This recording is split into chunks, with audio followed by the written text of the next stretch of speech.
Welcome to the Millionaires Club podcast, where the only requirement for membership is a desire to have a millionaire mindset. And now your host, John Bellevue. Hey everybody, John Bellevue here. Welcome to the Millionaires Club. Want to welcome everybody to the podcast.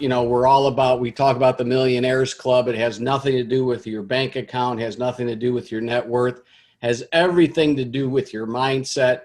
So we do like to give you insight on how to be just a better person, spiritually, emotionally, physically. We feel that also just evolves into you being a better person, more productive, and really creating wealth in the process. And I want to introduce my business partner for 15 years, who's on with me on these podcasts, Mr. Larry Kozin. Larry. John, it's a pleasure once again. And I put this hat on, the Millionaires Club hat, because it's about name recognition. And we're going to share with you at the end of the podcast how you could become a member of the Millionaires Club, and you could get people asking, how I could join. It's a whole marketing system, John. I know we have a special guest. I'm so looking forward to meeting him. This is one of my favorite stories. All the years we've been doing business together, John, we've encountered a lot of people. We've done business with a lot of people. We put thousands of people literally as our business partner. And this is one of my favorite partners of all time. But if you just could, before we get there, because I want to talk about this brand just for a minute. You were on the beach walking with your lovely wife, JoJo, and correct me if I'm wrong, you were wearing this hat. Can you tell the story of what happened just as a result of you wearing this hat? Well, it was a bad hair day. So I was wearing the hat, and sure enough, we saw a friend of my wife's. He's a doctor. And sure enough, inquisitive minds want to know, saw the Millionaires Club, had no idea, but was drawn to the logo and asked about it. Explained to her the Millionaires Club. Lo and behold, she has a business she wants to expand. She's been looking for a company to help her brand. And it was, for as far as what she thought, it was just spiritual intervention. It was right place, right time. She was meant to see it. And there's a possibility of us doing business. But it is a conversation piece. When people see it, they want to know what it's all about. So it is really a good door opener. It opens many doors. The brand certainly does. Yeah. And what you did was you applied it to your primary gig, which is also mine, advanced licensing, looking for a client. But what I know, I've used Millionaires Club to sell other things too. It's a door opener for whatever you're doing.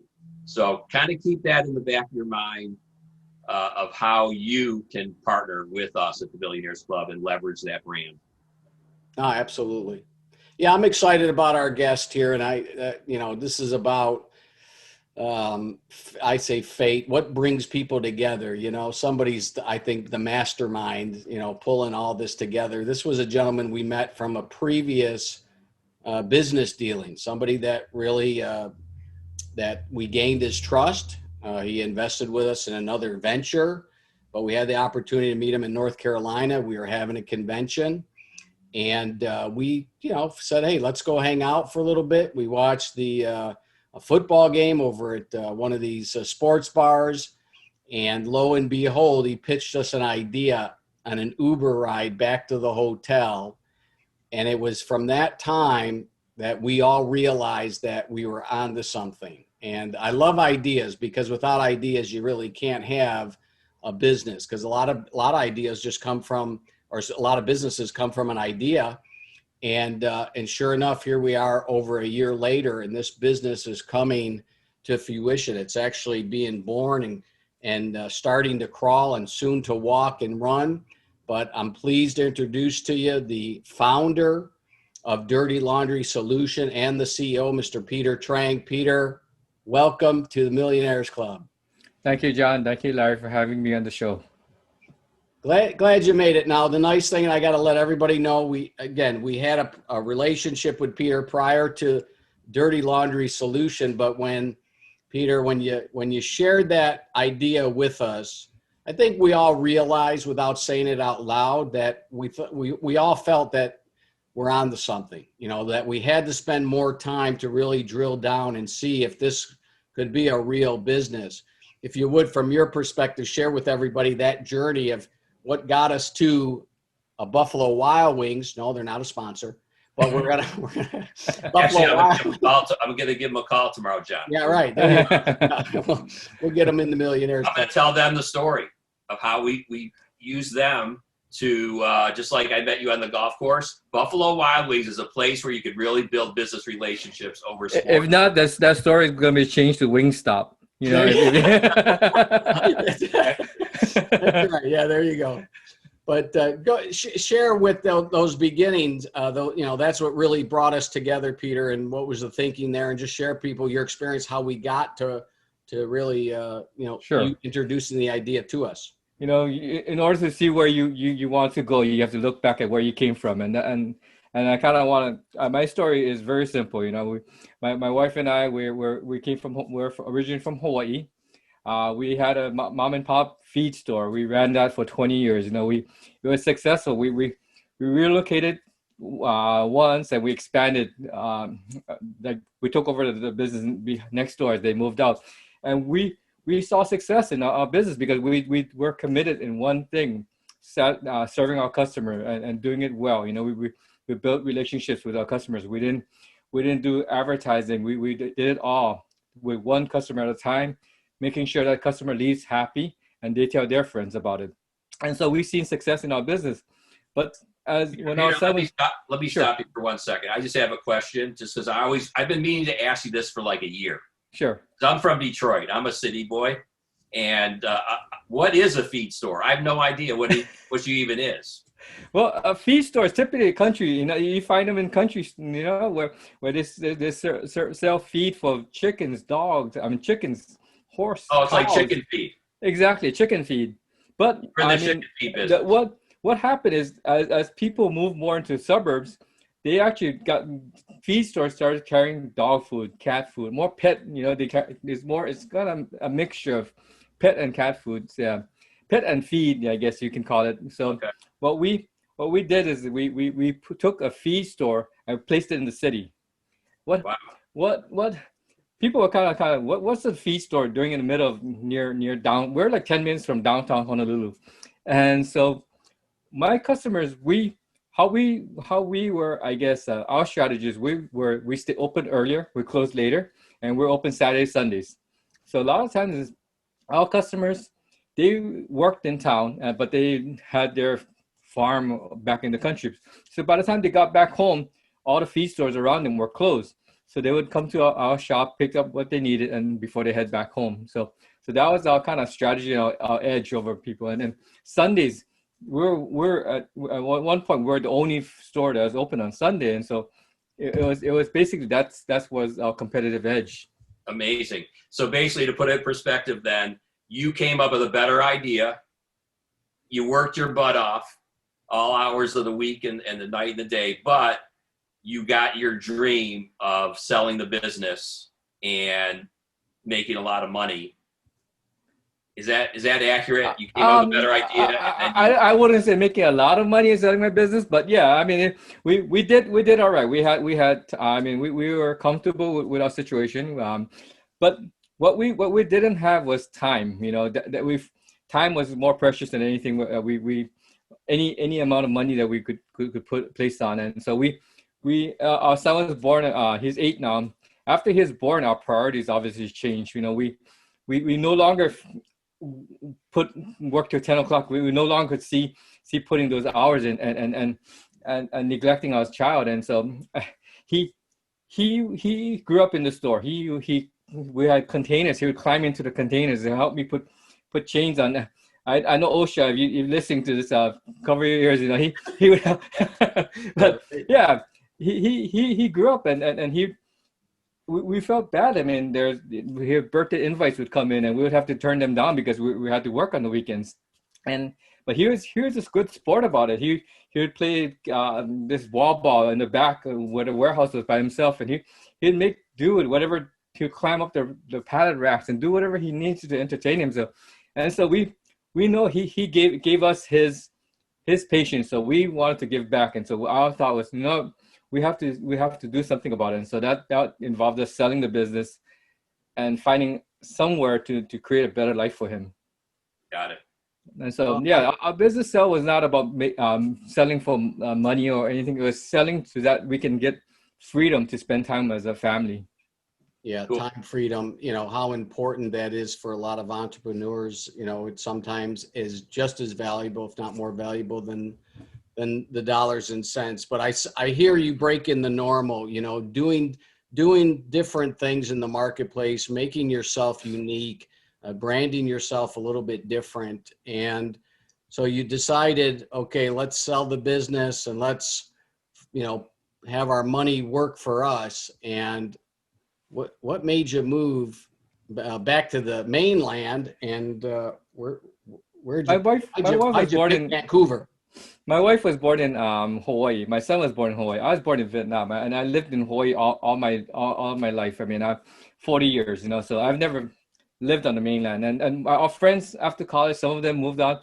We're going, nah, I'll never move out of Hawaii. Who wants to leave Hawaii, But the more and more we looked at it, we had to go further than what we just selling the business. If we sold the business and we could fall into the same routine and rut. So we figured, let's put a Band-Aid off and let's do something wild and let's completely move away so that we can start and do something fresh and start fresh. And Vancouver, it started out as a sort of a joke. We love Vancouver, British Columbia. And whenever you tell people I live in Vancouver, you go, oh, you're Canadian? But we couldn't afford Vancouver, BC. And so my wife said, just threw it out as a joke, how about the other Vancouver? And so we looked at it. We came up, we explored it. No friends, no family here, but we loved it. It's a great place to raise a family. And so we figure, sure, why not? We're still young. I put air quotes here, and that we can find a way to start a new chapter in our life. And so we packed up our bags, sold our home, and decided to give it a shot. And so far, we've been very pleased and happy with the move. That is amazing. People call me crazy. I'm not going to talk about my moves, but that's the craziest thing I've ever heard. Congratulations. I absolutely love it. That does take a certain, gumption to make a move like that. So you get in Vancouver. Well, you know what, John? I got to stop you here. Go ahead. Hit me. I do have something that is similar to that. When we are going to Cabo, Angie and I lived in Cabo. We moved to Cabo. I told my mom that we were going to do that. And she said, isn't it dangerous? Aren't there terrorists there? She thought we were going to Afghanistan, to Kabul. So I understand the Vancouver, Canada, Vancouver, Washington, because I thought I was going to be living in Kabul.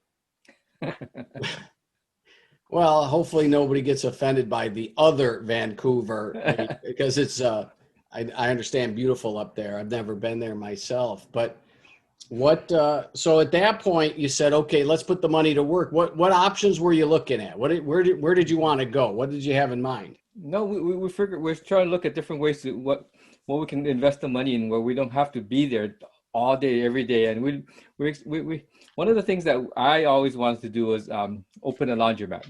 My parents had this rental that they had 4 machines. And when I was younger, I always volunteered to collect the quarters because he would give me a few quarters to go and play video games, So that was my dream, I go, hey, if I can add a bunch of these machines, I'll get to collect a lot of quarters, and that's my idea, So I told my wife, I picture myself as this old man at the end of the day wiping down my machines and counting my quarters, and so she goes, sure, why not? As long as I don't have to carry another bag of feed, I don't have to work there 7 days a week. I'm for it. Yeah. So we figured, okay, let's pursue it, and we started looking into it. And from there, just so happened, there was a convention that was going on in July in New Orleans. And so we decided, let's just take it up. Let's explore and see what the convention is about and learn about the industry first. And then if that's still something that we want to go forward, then let's just do it. And so we flew over. Never been to New Orleans before. It's New Orleans in July. I mean, that place is. I thought Hawaii was humid. It's nothing to compare to. It was didn't prepare us for New Orleans, but anyway. But we did learn a couple of things from there. We learned that for one, definitely, we wanted to be in the laundry industry. We wanted to be in dirty laundry, because it was a big market. It was a growing market, and so we're so excited after that show. There's also another thing that we learned from that going to that convention was that there's a lot of Uber drivers and Lyft drivers that weren't happy with their position. The gentleman who picked us up, he told us he's been waiting 3 hours for we were his first fare, and our fare is about $20. I mean, can you imagine waiting 3 hours to pick up someone that paid only $20? And Uber took at least half of that, so $10 for 3 hours of work, and that doesn't include his gas and his time. So we're just thinking, wow, this is a hard gig to do, So we went back, but we put that on the side. We went back with the excitement of from the convention, and so my wife and I we started driving around Vancouver as we didn't know the area that well yet. So we started driving around Vancouver looking for a spot, and we found we thought would be a perfect spot for our new laundromat. We even had a name and logo design. We was gonna call it Aloha Laundry Services. But of course, obviously right. from Hawaii, right? So yeah, and so we had this whole idea going, and so we started to get bids for the our laundromat. And then when the bids came back, it floored us, and it came back at $800,000. Wow. My wife was just thinking, man, that's a lot of quarters we got to pay that back. And so we decided, and my wife go, how are we gonna pay this back? We looked at the trend. What is the trend of the laundry business? It was wash and fold, and wash and fold required labor. And again, my wife, she's been with me 20 years working. We work 7 days a week with each other. I mean, working with a spouse for 7 days a week, day in, day out, there's a lot of learning curve that you had to do, and we were able to learn and adapt. But she said, I don't want to go through that again. I don't want to go through another 20 years of working with you. So we were thinking, how can we take advantage of that wash and fold, but not have employees and not have to pay that $800,000? And so that's when it kind of started to dawn on me that what if we took those same Uber drivers that weren't happy with what they're doing and somehow put them to work and do the wash and fold? So we don't have to pay for the labor. We don't have to invest in the cars and vehicles. And we take them to the current laundromats that's already built. We don't have to invest in a new laundromat. I was sitting into part of my researches. I sat at one of the local laundromats and had my lunch. I sat there for about 2 hours. I noticed one customer that walked into the laundromat. So it's like, man, during that time, there's nobody there. So the facilities are there, the infrastructure is there. Why spend another $800,000 to build up a new one when we can utilize the current ones that's there? And so that kind of put two and two together. And I was hoping to propose that to my wife, but she said, no, I'm done hearing your ideas. Your ideas has cost me 20 years of hard blood, sweat, and tears. I don't want to hear it. Okay, so I go, okay, I'll put that on the side. Unfortunately, I still wanted to find some way to utilize and make our money work for us. And so that's where I came across that biz buy sell ad for the white gloves for less. And so that it was something I looked at it. The business model was very simple. I would purchase a territory, and it says I don't have to do anything. And that's exactly what I was looking for. So I decided to give it a shot. I put a down payment, and Larry and John invited me to the convention to seal the deal, I guess, to meet them in person before I committed fully.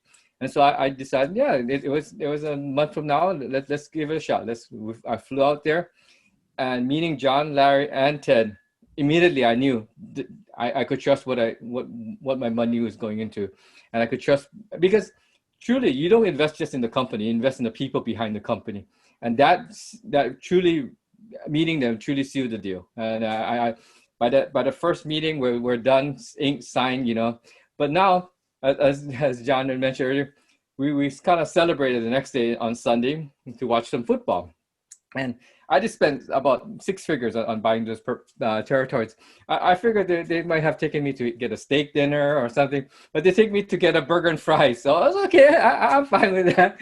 But they had big TVs, Peter. Yes, big TVs. Yes. And I got a soda. But yeah, so I like I said, I had this idea burning into back of my mind. John and Larry talk about how they help businesses, how expand, and I'm there. I was like, should I pitch them? I've just met them like 24 hours ago, but I don't know. I've never pitched an idea to anyone other than my wife. But you know, these guys are they have the business model, they have the idea, they have the history, the background, the track record for doing this. So I just started prying a little bit more, and asked Larry how he and John how he felt comfortable about disclosing his business to John, and vice versa. And they told me this is the one thing that struck me, is that they told me, you know, you rather, if it doesn't come out, the idea doesn't come out of you, it stays in you and it doesn't go anywhere. You know, even if someone took it and stole it, you at least see the idea of being moving forward. Because if it kept in you, it would never go anywhere. And so that kind of struck me. And it's like, so like John's mentioned it, on the Uber ride back, I go, heck, let's just go for it. And I'm glad I did. I took the risk, I took the chance, and these guys have been great to work with. John and Larry, thank you again very much for taking my what was a sort of a crazy idea at that point when I was thinking about it, but now it's reality. And like you said, I always equate a business to like a life, you know, like a child. Like we always talked about our first child was our business, then our second child is Lincoln, our son, you know. And so this is like another child that we're having, you know. And it's been born now. We start teaching it to crawl, walk, and I'm excited to see it in his teenage years when it can drive off on his own. Yeah. Oh, it's great. You know, thank you to Leanne for shutting you down for your idea. So you were open to sharing it with us.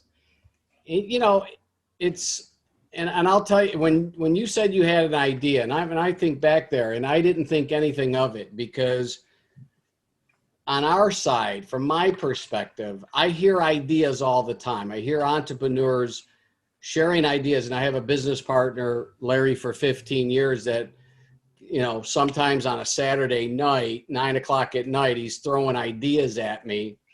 And when you said you had an idea, I kind of shrugged it off. Okay, you got an idea, you know. So I'll never tell somebody, I don't want to hear your idea. And the only reason why is because it all comes from the idea. We wouldn't be where we are and wouldn't have the growth and the success if we didn't take a small percentage of Larry's ideas and put them into action. You know, it's all about taking an idea, implementing a plan, and then executing a plan once you have an idea. So I look back and I say, boy, I'm glad I was open-minded to at least, you know, receive the message and hear the idea that you had, because lo and behold, we said, you know, let's pursue this. We got together afterwards, and I know when I couldn't get it out of my head and it was still there, and I'm saying, okay, there's something to this. We need to drill it down and flush it out and see where it goes. And then we just kind of started getting to work on it. And lo and behold, here we are. I think we first said, okay, what's the name? We had some crazy names, crazy logos, and settled on Dirty Laundry Solutions, which really, I think, encompasses the brand and says a lot. Explain a little bit of that process, Peter, if you would, on, you know, how you go about branding. And I know you've really done this with other companies as well, but how do you do the branding and how do you convey that message to the consumer, right? I think when we first talked about this idea is like, what we had to figure out, you know, I went through a training seminar and someone talked about what's the difference between a good business and a great business. And good businesses start with how, you know, but great businesses start with why. And so I had to kind of I think what we did is we explored why we're in this business. What were we trying to accomplish? Why? The why. We started with why. And so why is because we looked at it from a multiple fronts. One, we looked at it from the operator, so those Uber drivers, the gig workers, why we're doing this for them. We looked at it from the laundromat standpoint too. How is this going to help, and why we're doing this? And I think from that's how we came up with this the thought of dirty laundry solutions, because we're not just providing pick up and wash and fold service. We're providing solutions, because the other stakeholder is the clients, ultimately the end user. Why are we doing this? We're providing them more opportunity, more time with their family, just like what I wanted, more quality time. And so I think when we answered that why, we realized this name fit perfectly, because we're providing solutions for each opportunity, each one. The opportunity for the operator to make some earned income, the opportunity for laundromats and these laundry facilities to actually get more clients into their business, and the opportunity for the end users to have more time with their family and friends. And so I think that really helped solidify this business, because when we thought of why we're doing this, and that's how we came up with the name, it kind of went hand in hand, and that's how the brand developed from that. Well, that's good. And on that note, I do want to share. Let me go ahead and share the video. Oh, hang on. Let me just let me stop that share. I always say when you share a video, you want to get the sound going. There we go. Okay, so I love this video. Let's hear it.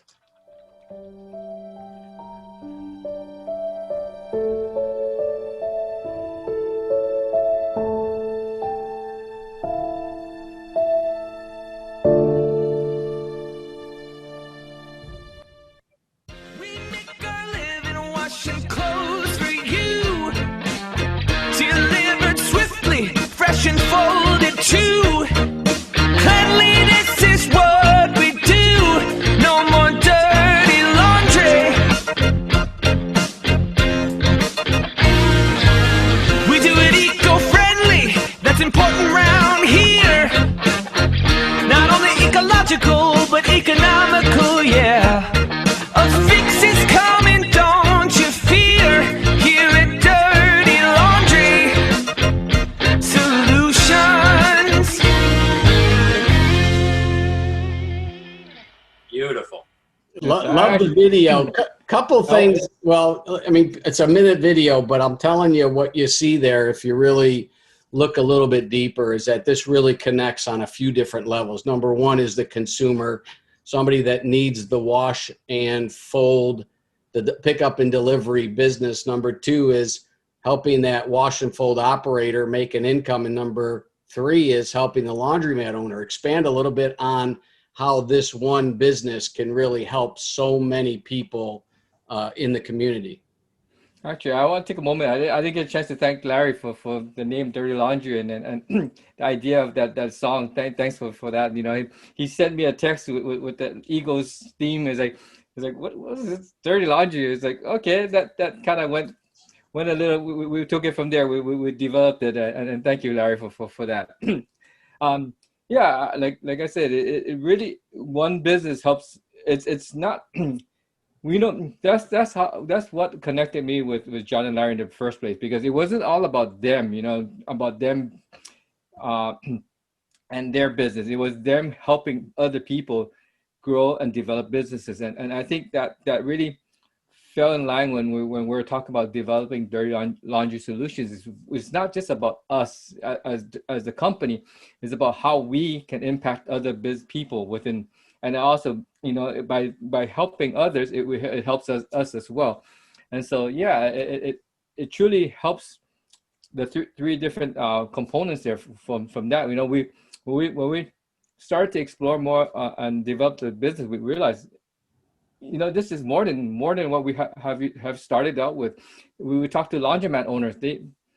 Larry's been on the road to talk to laundromat owners, and they more than welcome us into their doors, because they know this can help them build this. Like myself, they invested hundreds of thousands of dollars. Well, not like myself, I didn't do it, but they did it. They put in hundreds of thousands of dollars of business of money into their business, and it takes a long time to recoup that. And if there's moments, I've been in retail. If I had a day when I had 2 hours where only one customer come in, that to me is I would be pulling out my hair, So it to me is it's like how to help small businesses, and I think that's my driving force my why is to help small businesses, because I've been a small business owner myself. My parents has been small business owners.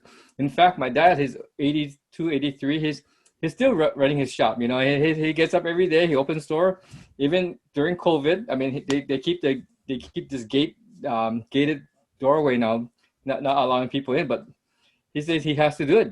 That's his passion, and I think that's what small businesses is about. Passion of individuals wanting to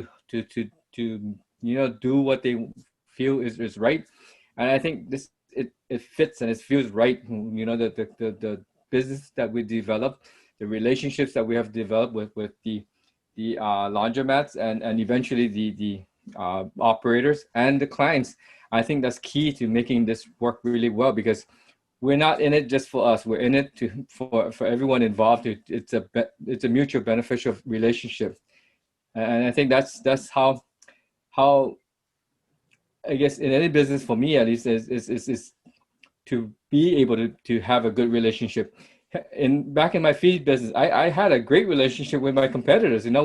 I knew them by name. I could give them a call and, hey, by the way, do you have this product? Because I'm out. I send a customer over and vice versa. So it wasn't about just me. It's all about me. It's about how you're only part of this world around you. And so if you do that well, I think everything will fall into place. So I guess that's the spiritual side of it, I guess. Launching a business during a pandemic, I'm telling you, I think people realize that this service, doing laundry, could be a thing of the past. The time and energy that it takes, a lot of things came under focus, and that's really how is time spent. I just think that there's going to be a lot of people that would kind of, just like ride share, just like food delivery, just like grocery shopping, doing laundry is going to be a thing of the past. Not for everybody. Not everybody uses these apps, but I think that a fraction of percent of households will use this service, to no longer do laundry. It's going to be a thing of the past. What I like, and it's going on in California, everybody's voting for it this fall. There's an issue with Uber and Lyft.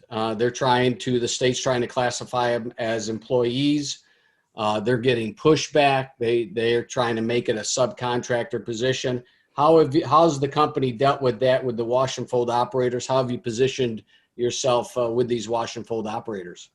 Again, going back to being a small business owner, and so I think what just even in the development of this app, one of the most important things for myself and for the company in as a whole is that we focus on the operators being individual business owners. They're not independent contractors. They're not employees, but they're individual business owners, so that they're working for themselves, not just the company. And so the company is there to support them, but they themselves are individual business owners.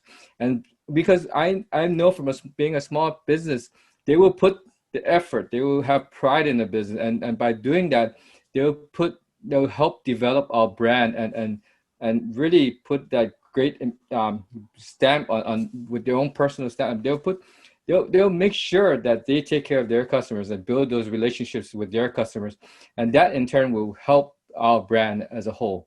And so that, I think that was important in the app. We found a lot of apps out there that was all focused on helping only one individual company. So what we had to do is we had to find and develop and customize it so that we provided the tools for the operators where they can set their pricing. They can go in, they have their own individual dashboards where they can adjust it to their business hours, how they, if they want to take off Sunday and Wednesday, they can do that. If they only want to work certain hours, they can do that. They can, if they wanted to provide certain services, but not the other, it's up to them. It gives them the tools, and it empowers them to kind of create that business for themselves and go out there and earn a real income, not just something where we take half of that, you know. So I feel very, very proud of that, you know. It's fantastic, Peter. And that's where I think we differ, what you developed, than a gig company. Because as far as I'm concerned, they're treating them worse than employees. In other words, they want to, and you have to understand, their business model is so different than when you put together. When I say we're talking about DoorDash and Uber Eats and Instacart and Uber, those type of companies. They're spending millions of dollars in pre-marketing to build an app and get people to go to the app. Therefore, they feel they own that customer. And the gig operator, they want them to make as little as possible. In some cases, not even minimum wage, you know, dependent on tips. And it's very frustrating. I don't know if anybody out there has seen the Kamala Bell wrote he starred in what is it? Try to remember the name of that show he does in America. He did a whole segment on the gig economy and interviewing these folks, and they felt, you know, that they were being totally taken advantage of. Whereas what you created, Peter, is the opportunity for them to build their own clientele, for them to have ownership in their clientele and make a phenomenal, as a business owner, not some gig economist who's just trying to make an extra $50 or $20. Exactly. I love it. The other thing I want to mention on your branding, and this was all pre-pandemic, where the eco and sterilization, cleanliness, we deliver clean, that was, you know, put together even pre-pandemic, and now we see how important it is. And even Peter, why don't you let the folks know there's like a car. Ultimately, where would you like to see the company in terms of cleanliness and eco-friendly? You know, we ultimately want to be electric cars, you know, eco-friendly hybrid cars. That's down the road. But we as we know, right now, as we develop, we want to work with individual operators, and we want to make sure that they are comfortable in creating and establishing their business first, and then slowly as a company, and we want to help support them when we're to that point, how to be more eco-friendly, how to really promote that and be very green in that sense. Yeah, we deliver clean. That clean, you know, it can mean numerous things. Being the clean laundry, and like you say, how we're delivering it is in a clean vehicle, and we're just providing that clean service. And so, yeah, I think it has a multifaceted meaning in that, and I think that really drives that home as well. You know, from it kind of like it's the two ends, you know, from being dirty to clean, and that's how input and output, you know. So we take your dirty laundry and we deliver it back clean to you. So I noticed that, you know, and it's something that we've done with other companies, and with your company, Peter, we decided to raise capital by selling territories and being partners in profit with territory owners, opposed to going to a venture capital company or private equity shark, you know, where you give up ownership. People watch Shark Tank, you know, these sharks try to take advantage and get the best deal for themselves. You know, what are they looking out for? Well, you know, you want a shark, you got to pay a premium, right? That's just the way it is in the business world today. So the way that Dirty Laundry Solutions is doing it, we're selling territories. Speak a little bit about that and how that really helps the company, you know, get where they need to go faster. I got firsthand knowledge when I purchased the territories for White Gloves, and I got to understand a little more about the business model, and I thought that was a great idea, because what like you said, it's being partners in profit. You know, John had asked me, do you want to own a lot of nothing or a little bit of something? You know, and it's a no-brainer. I'll take a little bit of something all day long. You know, it's like going to Vegas. You know, if you have a blackjack and the dealer shows the ace, do you want to take even money? I'm taking even money all day long. You know, I'm not. But what it is we one of the things with these venture capitalists was I see it as being very top heavy, just like Uber, where, you know, up to this date, they have not made any profits. They're not a profitable company because they're paying, like Larry said, millions of dollars in advertising. They're paying their executives. By the time all that gets paid out, there's nothing really left at the bottom, you know. And I think I see this, the selling territories, as a reverse of turning that whole business model on its head, you know. And we're supporting from the bottom up, and so I think, plus on top of that, we connect with so many different licensee and territory owners that they all provide a different perspective and the different ideas, and I think that is good for the company. You know, yes, sometimes too many heads, too many cooks, but they ultimately know they provide suggestions, and it's for the sake of the company. It's not for their own individual pride or ego. It's here's an idea, let me know what you think, you know. And I think that's what it is. It's we all try to collaborate, we all try to put our minds together and do what's best for the company as a whole.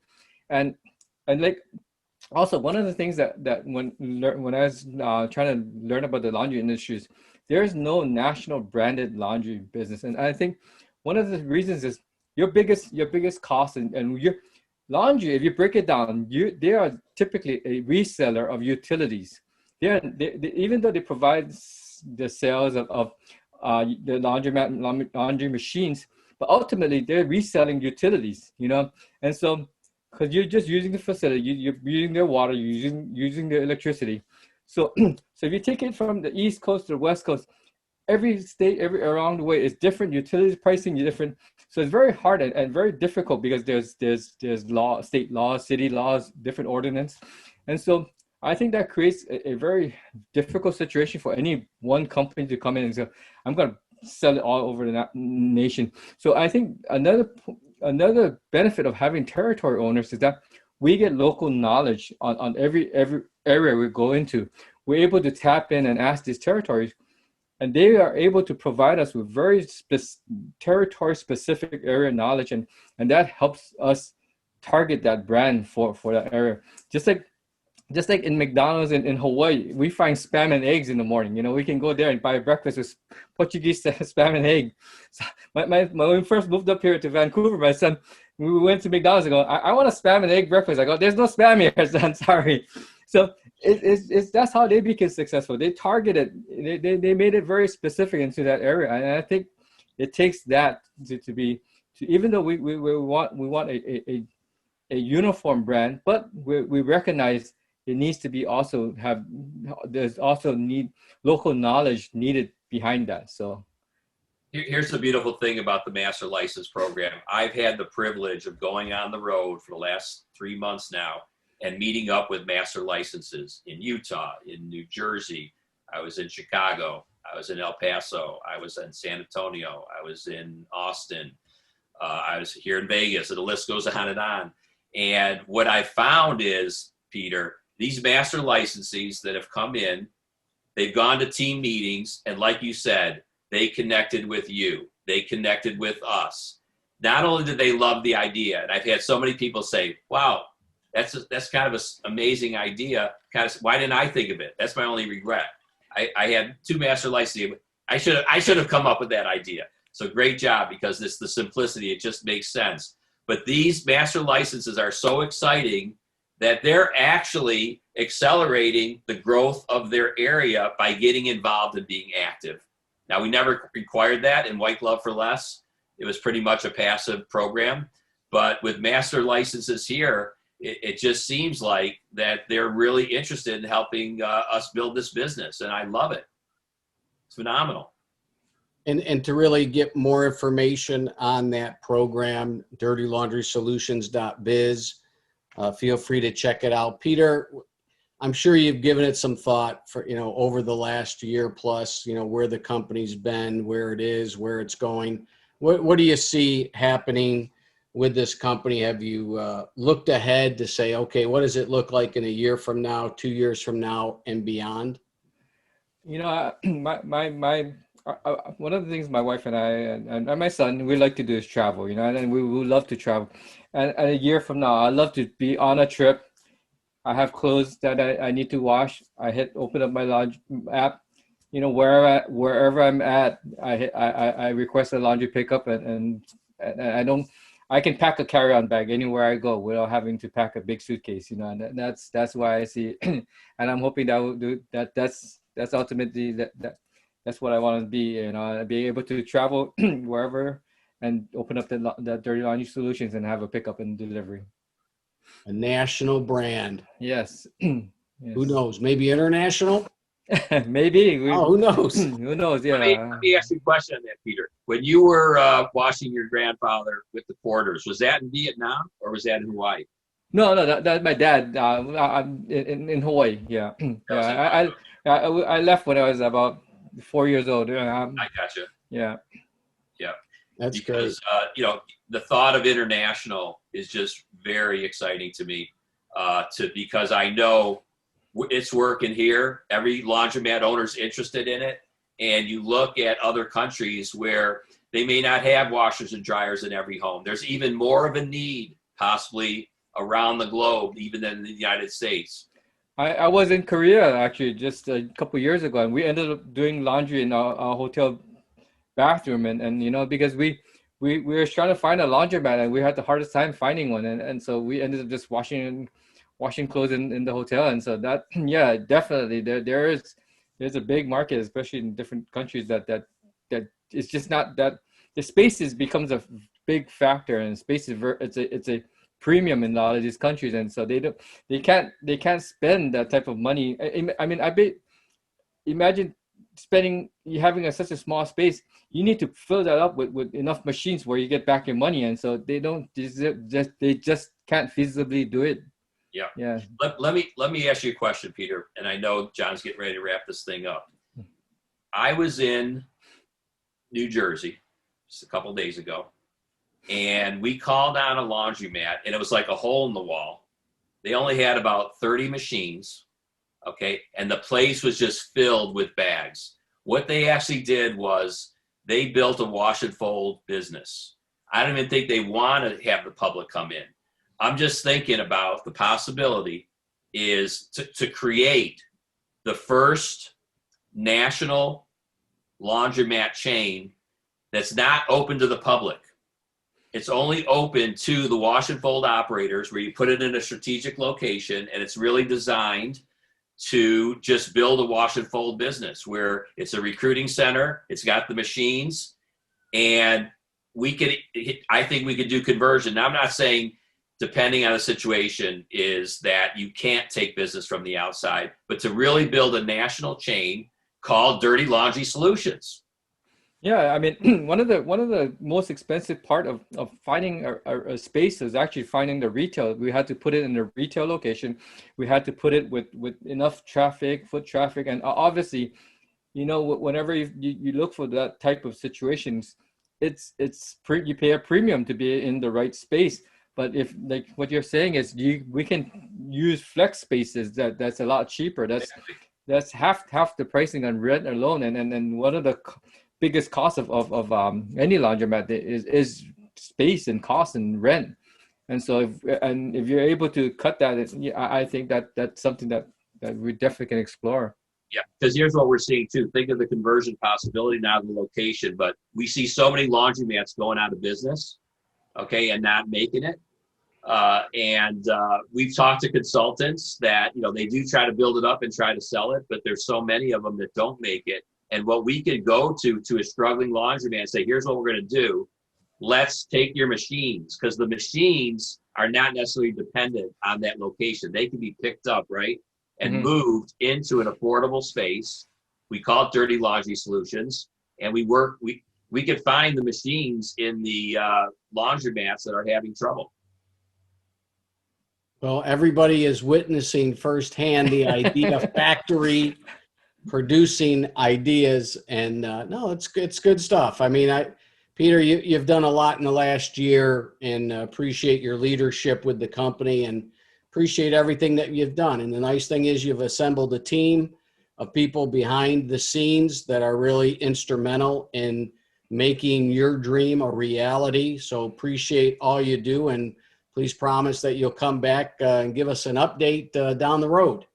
Definitely will. I appreciate both you and John and Larry for helping me see this dream come true, and appreciate your time and having me on the program. Absolutely. Our pleasure. Good. Well, another episode of Millionaires Club. Stay plugged in, everyone. Larry, thank you. Peter, again, thank you. Everyone, take care. See you again soon. Bye.